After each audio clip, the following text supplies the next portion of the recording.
அவைக்கு ஒரு மகிழ்ச்சியான செய்தியை தெரிவிக்க விரும்புகிறேன்.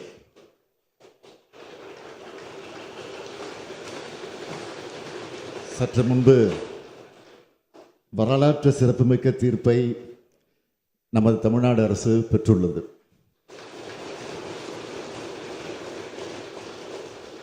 இந்த சட்டமன்ற பேரவையில் நாம் நிறைவேற்றி மாண்புமிகு ஆளுநரின் ஒப்புதலுக்காக அனுப்பி வைத்த பல முக்கிய சட்ட முன்வடிவுகளுக்கு ஒப்புதல் தராமல் திருப்பி அனுப்பினார். அந்த நிலையில் அவற்றை நாம் மீண்டும் இங்கே நிறைவேற்றி அனுப்பி வைத்தோம்.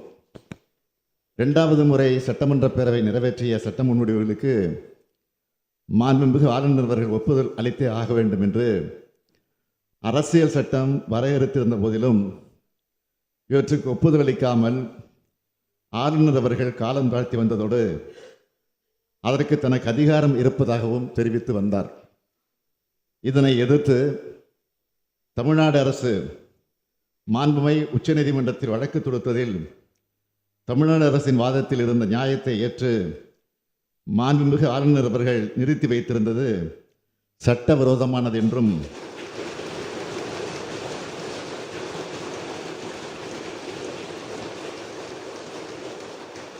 அந்த சட்ட முன்வடிவுகளுக்கும் ஆளுநர் அவர்கள் ஒப்புதல் அளிக்கப்பட்டதாக கருதப்பட வேண்டும் என்றும் தெரிவித்து வரலாற்று சிறப்புமிக்க தீர்ப்பினை இன்றைக்கு மாண்புமிகு உச்சநீதிமன்றம் வழங்கியுள்ளது. இந்த தீர்ப்பு தமிழ்நாட்டுக்கு மட்டுமின்றி இந்தியாவில் உள்ள அனைத்து மாநில அரசுகளுக்கும் கிடைத்த மாபெரும் வெற்றியாகும். இந்த தீர்ப்பு தமிழ்நாட்டுக்கு மட்டுமின்றி இந்தியாவில் உள்ள அனைத்து மாநில அரசுகளுக்கும் கிடைத்த மாபெரும் வெற்றியாகும்.